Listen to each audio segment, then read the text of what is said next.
Hey guys, happy Saturday. Happy Saturday. Happy Father's Day weekend to all the fathers. And we're grateful for you. We're grateful for you, fathers. And I just wanted to come on here really quick because I know it's a Saturday. People are on the move and going places and got plans. So again, happy Father's Day to all you fathers out there. And so the reason I came on here really quickly is because what's been on my heart continuously is, our young people, our children, and everything that they're seeing and everything that they're watching. And I'm just praying that we're having healthy, loving conversations with them, not pushing our personal agendas and being emotional. And you have to understand the world, their world, what they're seeing. That's my granddaughter's bunny, because I have a 6-year-old granddaughter. So I decided to let her bunny hang out because I'm in charge of this bunny. She left me in charge. But I think most of you know that I've written a couple of children's books, and I'm not on here to sell you something. I've been getting certain testimonies about the book, and people who have included the book in their storytime rotation with their children and grandchildren and nieces and nephews. And gosh, even when I had somebody tell me that the book really helped a little girl down in Puerto Rico. And so I'm grateful because the book was not something, it wasn't some, any of you that's ever, if any of you have written a book and you self-published, and you understand the investment that goes into it, you'll understand that it's not some get-rich-quick scheme. This is the t-shirt for the book, Oh Marie. And what I wanted to say was that Oh Marie came to life due to a tragedy that happened in my family. Because my niece, who was being bullied in school in Brooklyn, she lived in East New York. My niece, who lived with me for a few years, took her life back in 2008. And this happened while I was a youth officer in Bedford-Stuyvesant, working at the 8-1, and we had so many amazing and wonderful things going on with our children in Bed-Stuy, and I didn't know that my niece was being pretty much tortured in the confines of the 7-5 over there in East New York. And it was happening in her school, it was happening on her block. And so when she took her life, it hit me really hard because especially because of the work that I was doing, and I couldn't understand. And so what I decided to do, and it took some years, it took really pushing past some pain, and because I was actually going to stop doing the work that I was doing because I felt like a failure. And then I decided to reassess, and so what can I do to make more of a difference? So I continued the work that I was doing along with my partners at the 81st Precinct. And again, so many amazing, wonderful stories and testimonies. And so the idea came, a friend and I were speaking, and Oh Marie came to life. So the book Oh Marie is dedicated to my niece, to Maria.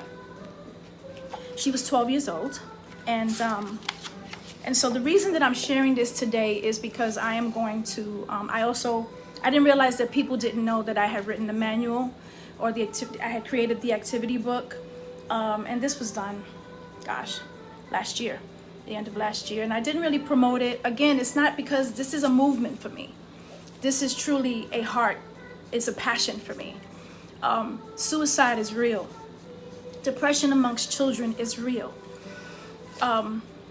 They're going to go back to school, into these schools at some point.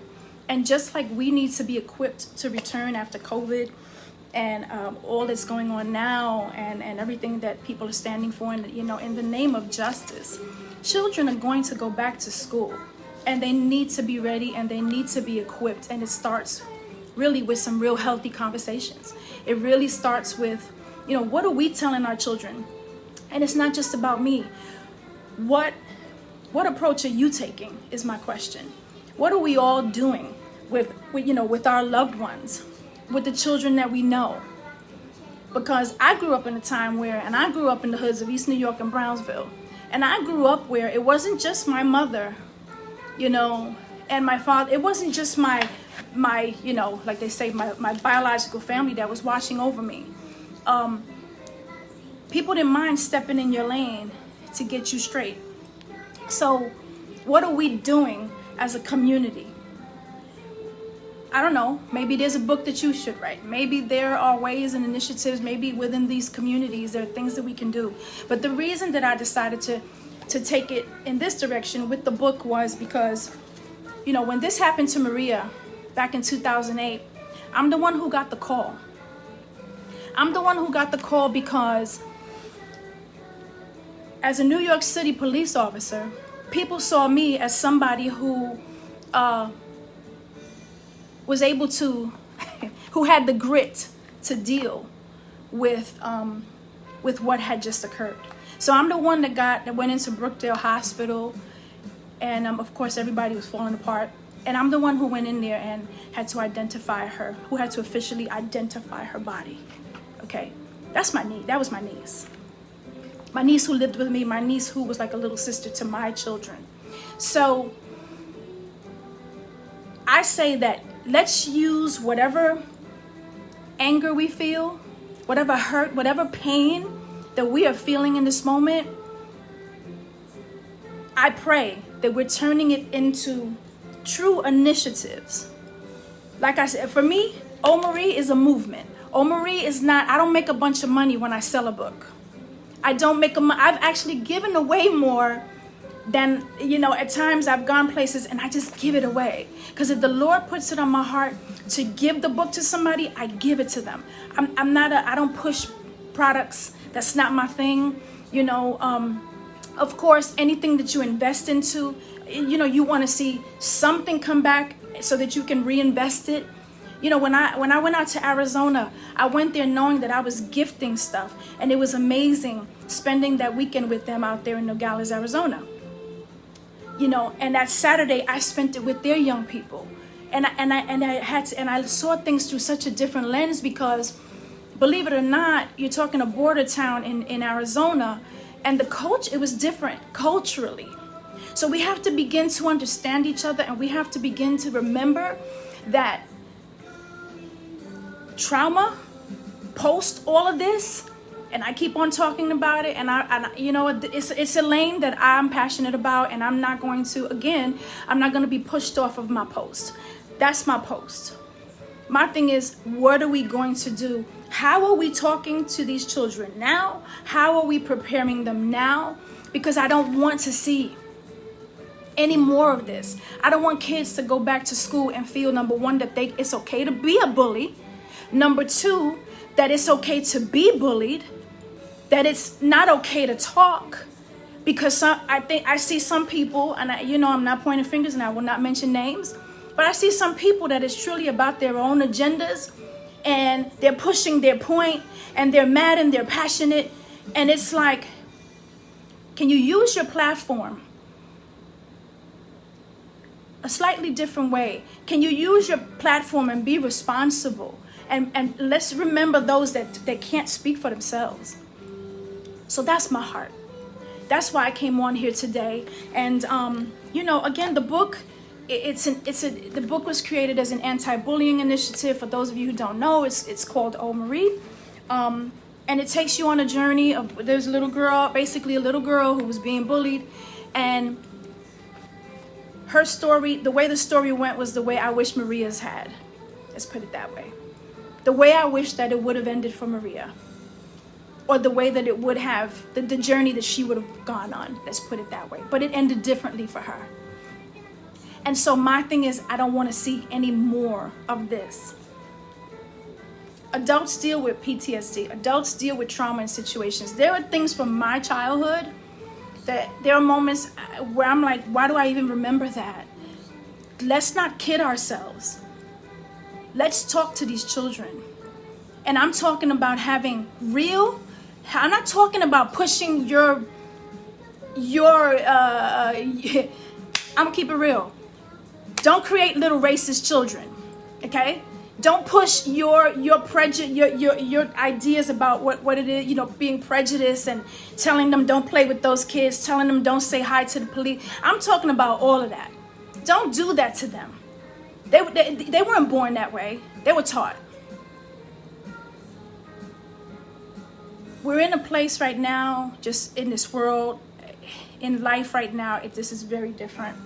I'm grateful for my church, Overflow Christian Center, and the things that we're doing with our children, because they're having fun. We've been having virtual church with them. They're having fun and they're being taught. And they're being taught the Word of God. They're being taught to love each other and to understand each other. And hey, kids are going to be kids, but we're the adults. We're the adults. And so, again, oh, Bunny fell. This is my granddaughter's Bunny, y'all. I'm babysitting. So, so basically the manual, the activity book, the second book, because I am working on more. It takes you on a journey. This is more where they fill in. So it's a name page where they can put their name, and they have the I ams, you know, the kind of confessions and places where they can color. Word search. This is the bully stop page. So here you see Marie saying stop, because Marie, you read the first book, her journey went well, actually. So this is the bully stop page. Some things for the children to think about. There are places to color. It introduces, because there are some new characters on the way. And I am reintroducing some characters from the actual book. So they can color, they can create, they can, you know. That was my heart, that spirit, the famous spirit. And this is the world that they can color in and they can create. So so again, they can draw, they can do word searches, they can do puzzles, they can create, they can color. And excuse me while I CC Conglomerate, LLC, copywritten. So the manual, the activity book, it's been available actually on Amazon for a while. I have copies also. I just didn't promote it. I didn't push it because, again, that's not at the forefront of my mind is not pushing books and to make money and to sell products and t-shirts. I just don't want to see that once these children go back to school, that all of this, because now I'm seeing little videos with little kids doing things to other little kids.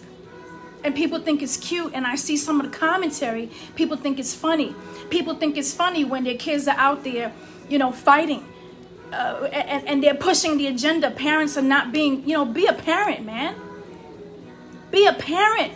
That child is, I used to tell my kids, if you're right, I'll be there, because they're going to call me, and I'll be there to support you in your rights. But when you're wrong, I got to tell you that you're wrong. Because that's how you function in this world. Because what am I going to say? My kid goes out there and does something, God forbid. A kid goes out there, he commits a crime, and then you want to tell me that, who did it? We used to tell our young people when they used to say, oh, my teacher failed me. Oh, they did this to me. No, you did that to you. And we had to teach them that way. We had to tell them that because we love them. We love them. Because let me be the one to correct you. Let me be the one to tell you that's wrong, because I'm telling you in love. We used to take our kids on the journey of telling them, listen, the cops pick you up. They hand you over to the right. Hello, they lodge you somewhere. Now you have a CO watching over you. The court officer takes you in. The judge. Everybody's dictating your life. And let's not even talk about them fake friends, them supposed homies that left you there. And please, it's a whole thing.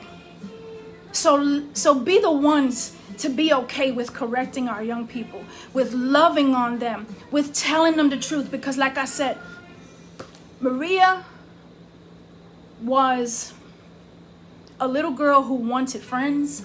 She was small for her age. She thought that what they were doing was playing with her because they had a different way to play. Yo, everybody's not built the same.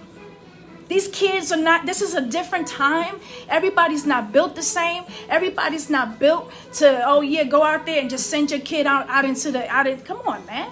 What are we doing? They're children. Let them be children. She was depressed. You know, and I can say it because I have permission to speak about her life. Her father wasn't necessarily in her life. While here we are, Father's Day weekend, that's another point I wanted to drive. Don't be sometimey with these kids. Commit to them. Commit to be compassionate and commit to caring for them. This is not no. I'm using my ain'ts. It's all right though, because it upsets me because I'm seeing so much going on. And I'm imagining what these kids are wondering. You know, when I was a little girl, my uncle, he drowned. I lived with my grandmother, you know, and he was really my cousin, but he was older. He was in high school, and to me, he was my uncle. And he would draw for me every night, an amazing artist. And he drowned up in the reservoir in Highland Park. If any of y'all from Brooklyn, you know what I'm talking about. He died there. And as a kid, all I kept hearing was that he drowned, don't go in the water, that he drowned. That created trauma in my mind. It was difficult for me to go in the water after that. It was difficult for me to understand, well, what do they mean? Because they're all talking, because guess what? Sometimes adults get so pumped up, they don't even think about what they're saying in front of kids. They don't censor their conversations. And I'm imagining now with everybody being so amped and believing in what they believe. And don't get me wrong, I'm not taking away from anything that's going on. Okay? I know injustice. I understand injustice. It happened to my own brothers, but that's a different conversation. This one is for the children. What I'm saying is, in our emotions, in what we're passionate about, in what we're saying and or not saying, and how we're treating these kids, and they've been home, and some people are pissed off because they've been home with their kids all this time. Be blessed. Know that you're blessed. Be grateful, because some people took some losses. Like I said, my Mercedes, Maria was her only child.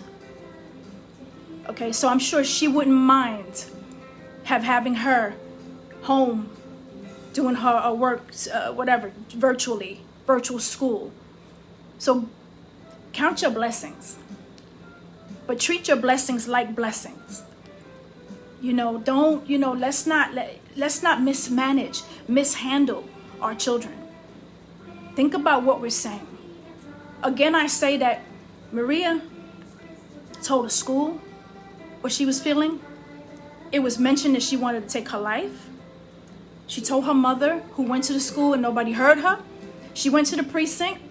7-5, yo, I'm sorry. I grew up in a 7-5. It's a big precinct. Shootings and stabbings and people fighting and robberies and whatever. So I guess when she went in there, she didn't speak to the correct person. She wasn't directed properly.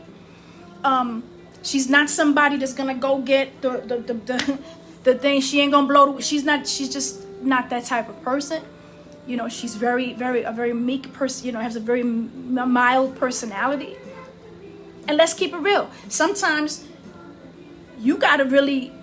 I remember parents running into our office. Ricky knows, running in there like, "Yo, I need help. I need help." They're not listening to me. They didn't mind. You know, sometimes we had to go against the system a little bit. Go against this, and our school officials, they knew it when we were coming in there. Listen, we coming in here to rectify some things, because at the end of the day, it was about the children. It was about the young person. There were times when even with our own supervisors, we had to like, yo, I'm petitioning you. Can we make a deal? You know, can we make a deal? I mean, I remember my partner challenging a kid to a basketball game to keep him off the streets, and it worked. So we have to be unorthodox. You know, this is a different time we're in. I'm sorry. This is an absolute different time we're in. And we got to do whatever we have to do for these children. Because truthfully, they're going to go back into a school system. They're going to hit these streets. You think stuff is going on now. They're going to hit these streets for real. We used to see our dismissals used to be, I mean, it was like, where do we go first? So when people want to say, oh, whatever, miss me with all of that, because we need each other. We need each other. Our schools need the police need the schools. We need, let me tell you something. I remember having to jump in the back of an ambulance when the kid got hurt after school and wait for their mother. We need our EMS, we need our firefighters. We need each other for this to run properly. Exactly, Ricky. Straight chaos. Carlene, I know you remember, because you was one of the ones that was always willing to be out there in the trenches with us. You know, Carlene didn't mind sitting at the table and advocating and handing out information to the young people because she knew what it was really about. Because it's real. This is not no fake sitting behind your phone or your computer and saying some cute comment.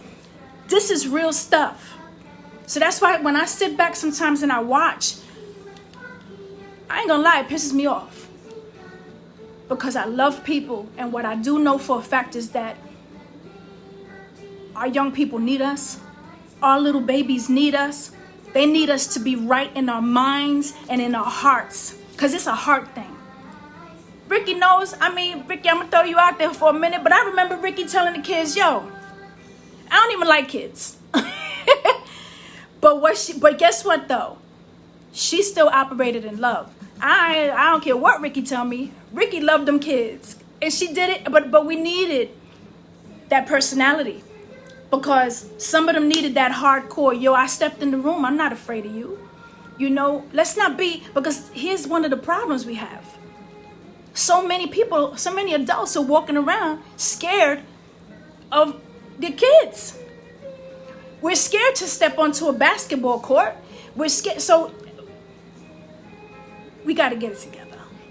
So that's why I threw on the t-shirt today. Yes, you do, Ricky. All right, I won't ruin your reputation. I'm sorry, Ricky Hardcore. But you know, I threw this t-shirt on, and I know some people probably thought, oh, she trying to sell a book. Oh, she trying to sell a t-shirt. No, I'm not constantly pumping the gas with that. My thing is, what way can I do it? How can I send that message? How can I make the point of what I'm trying to say? I can't bring Maria back. And people who were there with me in that time, they know the hurt that I went through. They know the challenges that I had in my mind about what I was doing. Because how could I be effective in Bed-Stuy and in East New York? They were terrorizing my niece. As an officer, I felt like a failure. As a youth officer, I'm like, how could this be? But there was a breakdown in communication, and everybody thought that she was just going to get better. That's the other thing, folks. It doesn't just get better. We see it in the streets when, they're gonna get along. This is not back in the day where you fight and and then we go and have some ice cream. Yo, these kids, it's now guns. There was a shooting yesterday right off the corner of where I went to junior high school. Right in the afternoon. I think it was yesterday. Right in the afternoon, broad daylight. Right in my old hood. Because I moved a lot, but in my last hood, but where I went to junior high school in East New York. One guy's dead, the other one is in the hospital in stable condition. Like, they take it to another level. So we got to stop them. We got to find ways. We got to step into these places and these spaces. So my thing is, my petition to you is, what's your lane? I'm not telling you to get in my lane. I'm not telling you to go be a cop. I'm not telling you to, but if it's your thing to write a book, write a book. If it's your thing to speak up about it, speak up. Be an advocate, but do something about it. Don't just let's stop watching this and stepping over bodies, man. And then you want to light a candle. That you don't know what that does to me. People want to be sad and light candles, but you knew what was going on. It's no snitching. Who created that? And let me tell you another. This is another sidebar. They be snitching. Let them get locked up. Okay? And I'm sure some of y'all already know that. Ain't nobody trying to do that. Ain't no real thugs like that. Thank you, Carlene. Listen, Carlene. You and the others that were like you, y'all helped me too. Because, when I was going through my things, you guys gave me the extra gas to step, to get through certain days. So I love y'all forever, and I, girl, I know your story, Colleen. I remember the first day. I remember the first day, and you were a blessing from that moment on. So I love you. And, so my thing is, let's not miss the moments to encourage our children, to explain things to them properly, to not fill them with this hate and this contention. And let's not teach them that, because you can't beat everybody. You can't fight everybody. You can't. Some people just don't do it. They take it.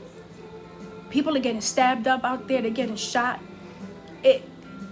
I hope everybody's paying attention to everything that's going on and what these children. You think these kids are on their phones, on their computers. They're reading and seeing everything that we're seeing.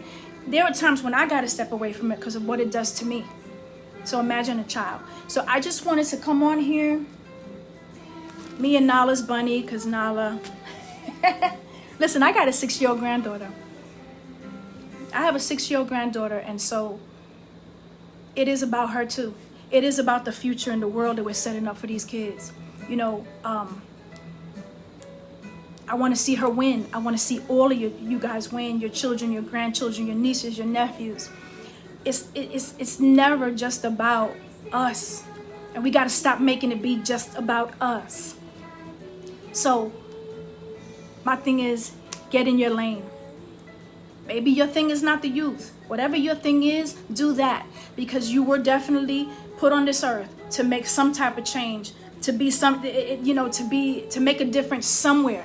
If it's in your building, if it's in your family, if you're in your hood, if you figure out different coalitions and neighborhoods and whatever, go to your community council meetings, connect with those people. Yo, man, let me tell you something. If you believe that everybody that sits at in a boardroom, that sits at a table, that they all like each other, you got it twisted.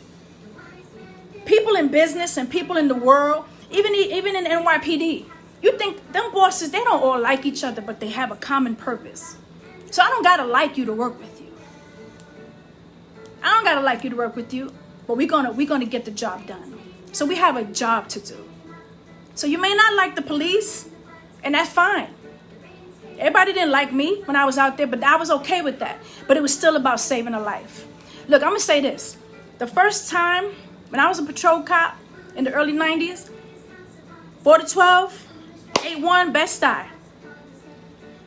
The first body that I saw lay there, an incident that the call came over, 15-year-old boy shot up on Ralph Avenue.